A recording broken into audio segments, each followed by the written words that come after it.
Anda kembali lagi di Merah Putih, masih bersama saya Maria Anaka. Kita sudah membahas banyak sekali soal UMKM, mulai dari tantangan dari segi tarif resiprokal, lalu juga dari daya saing di dalam negeri, dan juga dari segi pendanaan. Dan di segmen kali ini saya akan mendalami lagi dari segi pendanaan, ini menarik untuk dibahas. Terutama tadi kita sudah sampaikan bagaimana UMKM itu dengan potensi yang sangat besar sebenarnya belum begitu mendapat keberpihakan dari sumber-sumber dana besar begitu. Kalau Anda lihat Pak Sahat, apa sih sebenarnya yang harus menjadi solusi masalah pendanaan ini? Ya, terima kasih. Jadi kalau kita evaluasi secara kasat mata ya bahwa KUR ini kan sudah cukup lama ya. Tapi pertanyaan apakah UMKM ini bisa naik kelas dengan KUR? Tentunya bisa kita lihat belum naik kelas juga. Atau misalkan pembiayaan yang mekar ya dari PNM juga sepertinya masih tetap di situ aja gitu. Nah artinya apa? Eh, Perlu dievaluasi, saatnya dievaluasi konsep pembiayaan daripada UMKM. Kenapa? Kita jelasin tentang misalkan tentang KUR. KUR ini kan walaupun yang dibayar oleh konsumen atau peminjam itu hanya 6%, tetapi pemerintah mensubsidi selisihnya. Katakanlah untuk mikro kan bunganya sekitar di atas 14%. Jadi 14 dikurang 6%, itulah yang ditanggung oleh pemerintah. Nah, kita tahu kan bahwa sekarang APBN makin ketat ya, makin ketat. Kita lihat dari angka-angka defisit APBN. Nah, artinya apa? Ke depan harus ada evaluasi konsep KUR ini sebetulnya. Ya, puluhan triliun setiap tahun pemerintah mengalokasikan subsidi untuk KUR. Sementara hasilnya tidak naik kelas, kita lihat masih seperti itu juga. Demikian juga dengan konsep pembiayaan mikro yang tanpa agunan dari lembaga BUMN itu juga ya mereka ada di situ itu aja karena memang secara operasional konsep yang dijalankan oleh Mekar ini memang sangat high cost juga karena harus menyiapkan sumber daya untuk melakukan pendampingan ya karena dia pembayarannya mingguan ini tentunya menjadi mahal jadinya tentu setiap biaya yang ada akan dibebankan kepada bunga lagi. Nah ini yang mau saya katakan bahwa saya perlu dipikirkan kembali konsep pendanaan yang pas kepada UMKM. Itu yang pertama. Yang kedua adalah bagaimana UMKM ini tidak dipandang sebagai high risk sebetulnya. Kebetulan saya di perbankan 28 tahun, Maria, jadi saya sangat paham tentang bagaimana menyusun scoring model ya. Nah, scoring model kredit scoring maksud saya, kredit scoring ini memang pasti UMKM ini dipandang sebagai high risk sehingga dibebankan bunga yang tinggi. Kenapa high risk? Karena memang UMKM ini dipandang seperti individual lending aja, padahal perlu keberpihakan. Nah, kalau dia misalkan UMKM kita bisa masuk dalam bagian dari rantai pasok industri besar atau BUMN dikatakan, tentu risikonya menurun. Nah, ketika risikonya menurun, maka beban bunga yang di-charge kepada pelaku UMKM akan makin menurun. Akibatnya apa? Subsidi APBN juga akan menurun, sehingga pemerintah terbantu. Konsumennya terbantu atau UMKM terbantu, pemerintah juga bebannya akan menurun dari tahun ke tahun dan karena dia dibiayai berdasarkan kontrak dari institusi besar, baik dari konglomerasi maupun BUMN mungkin, sehingga kontrak ini bisa nanti bank melakukan satu secara otomatis membayar melalui escrow account misalkan, ya sehingga tidak ada juga istilahnya side streaming, udah dikasih pinjaman untuk modal kerja ternyata digunakan untuk yang lain. Nah makanya perbankan itu harus mengatur juga cara pembayaran, cara penyaluran kreditnya, kemudian cara pembayaran bunga, ya. Kalau sekarang saya dengar kan konsepnya banyak anuitas, Bu. Jadi cicilan. Nah, jadi udah ada beban bunga dan beban pokok. Nah, mungkin kalau dia basisnya adalah kontrak, katakanlah satu MK dapat kontrak dari BUMN. Dia kan mendapat pembayaran kan di ujung. Nah, kalau dia harus bayar tiap bulan, ini agak berat juga. Nah, kalau dia tiba-tiba terima kontrak dipakai untuk yang lain juga masalah.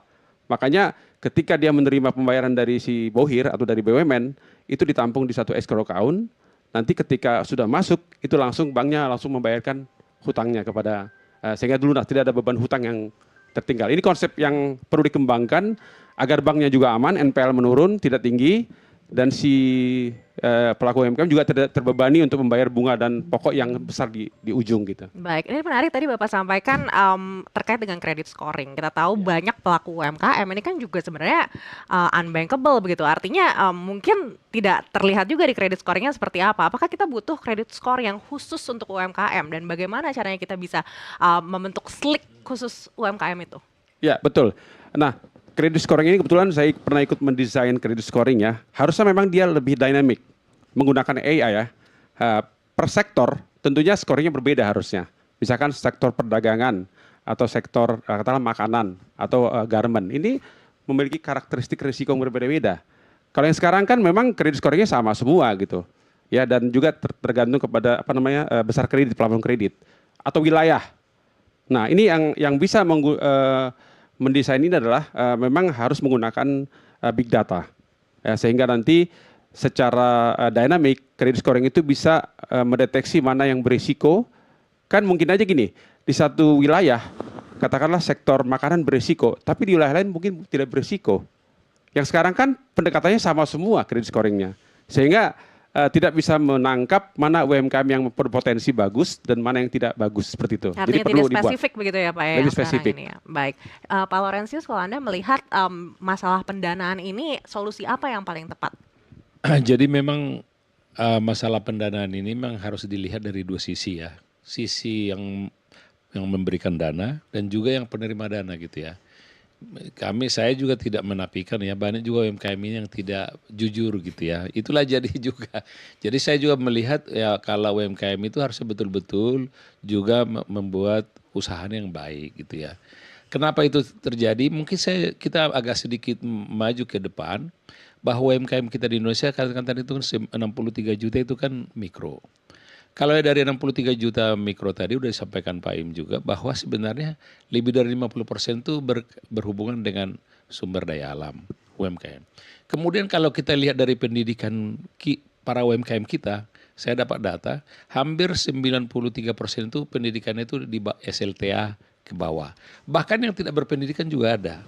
Ada yang juga SD mungkin hampir 50%.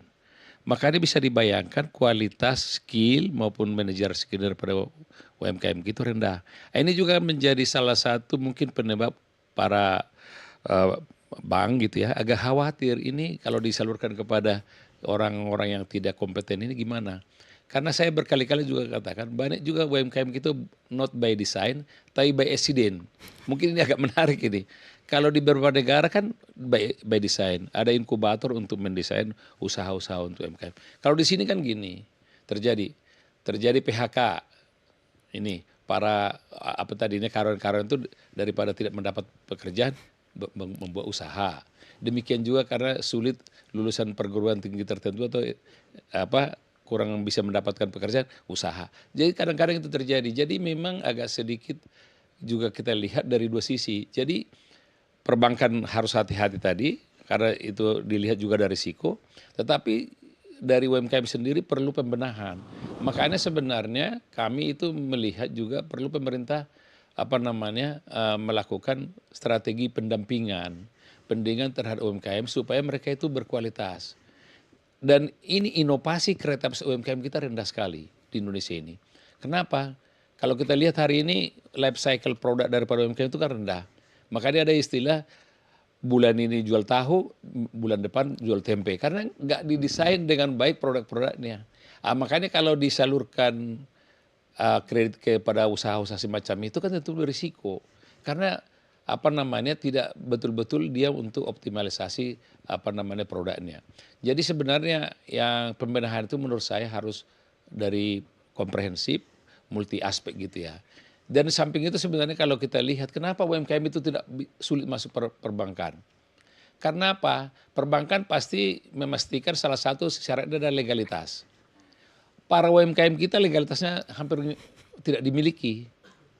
Walaupun sekarang untuk mengurus nomor induk berusaha melalui OSS dari BKPM maupun Kementerian Investasi, sebenarnya kalau diurus dengan baik itu bisa hanya kurang dari 1 jam udah keluar.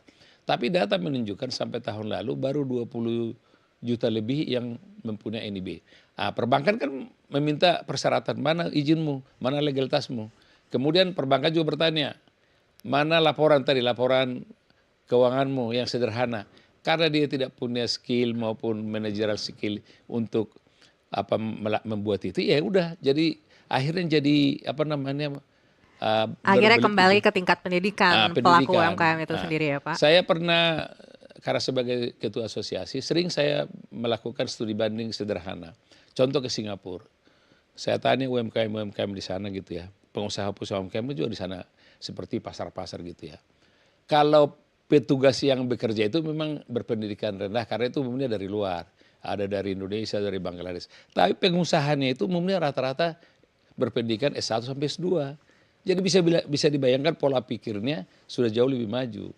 Nah, jadi sebenarnya itu juga harus dibenahi. Jadi pelatihan sekarang ini juga betul tadi ada pelatihan, tetapi belum tentu menjangkau langsung kepada substansi. Pendampingan ini sangat diperlukan ya. Baik, Pak Iim, closing statement dari Anda? Ya, saya melihat strategik pentahelix kolaborasi ini dibutuhkan UMKM untuk meningkatkan daya saing mereka, meningkatkan performa keuangan mereka, yang ujungnya adalah bertujuan untuk bisnis yang berkelanjutan, sustainability bisnis buat mereka. Nah ini yang tadi saya sampaikan pentahelix dari bukan hanya pemerintah tapi 5 penta itu 5 pemerintah, kemudian akademisi, media, komunitas atau asosiasi dan juga perusahaan-perusahaan besar untuk bisa membantu UMKM mempunyai daya saing yang tinggi, performa keuangannya bagus sehingga bisnis mereka sustain, berkelanjutan. Karena 80% bisnis UMKM itu 3 tahun udah tutup dan berganti lagi tadi kata. Dan ini yang pentahelix ini yang saya ingin sekali didorong membantu UMKM sehingga UMKM itu bisa mendapatkan inovasi. Inovasi ini kan untuk meningkatkan daya saing. Ya inovasi kemudian dia bisa beradaptasi dengan tantangan-tantangan yang ada. Apalagi kita di depan ini adanya tantangan produk-produk Amerika yang 0% tarif. Nah itu tantangan luar biasa. Kemudian inovasi selain itu adalah adaptasi terhadap kondisi-kondisi seperti saat ini. Nah, pentahelix ini sangat dibutuhkan dari akademisi bisa mendampingi UMKM tadi, melakukan inklusi keuangan, ya, terus memberikan hasil-hasil penelitian yang bisa dijalankan oleh UMKM kita, hasil penelitiannya. Dan kemudian media-media bisa mengendorse semua apa yang ada, dan yang terakhir adalah ya tadi kolaborasi. Jadi 3 sih. Inovasi, adaptasi, dan kolaborasi. Pentahelix dan 3 C ya. Pentahelix. Baik, terima kasih Pak Iim. Closing statement dari Anda Pak Sahat, 1 kalimat saja. Iya, ada 3 yang perlu diperbaiki. Yang pertama adalah UMKM perlu ada market maker yang menampung produk maupun jasa mereka. Bisa UMKM, bisa industri besar. Itu yang pertama. Yang kedua, konsep pembiayaannya adalah berdasarkan berbasis berubah dari individual menjadi ekosistem. Jadi bagian dari mata value chain daripada satu bisnis.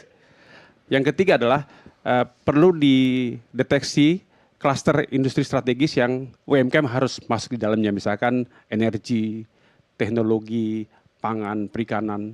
Itu adalah budget negara yang cukup besar di situ. UMKM harus memang masuk di situ. Itu mungkin 3 hal itu mungkin perlu didorong agar Indonesia tidak melanggar kesepakatan WTO, tapi kita melakukan proteksi yang cantik gitu, bukan melanggar kesepakatan, tapi melakukan proteksi yang menarik lah, yang bagus gitu. Proteksi yang cantik ya Yang Pak cantik ya? gitu, itu penting sekali. Baik, Pak Laurentius, closing statement dari Anda 1 kalimat saja. Oke, mari kita jadikan UMKM itu betul-betul sebagai pendorong perekonomian, penciptaan lapangan pekerjaan, pemerataan kemiskinan gitu ya. Bukan dengan hanya retorika, tapi implementasinya di lapangan harus dilakukan oleh semua pihak, pemerintah dan juga masyarakat. Baik, semua pihak yang harus bergabung bersama-sama, berpegangan tangan untuk memajukan UMKM agar bisa naik kelas. Kita harapkan di 2026 ini masih ada berapa bulan ke depan, masih ada 10 bulan ke depan, ada perbaikan dan kita bisa melihat hasilnya seperti apa di akhir tahun. Sekali lagi terima kasih Bapak Laurentius Manurung, Bapak Iim Rushamsi, dan juga Bapak Sahat Sihombing sudah bersama kami kali ini. Dan demikian Merah Putih kali ini, saya Maria Anneke, sampai jumpa.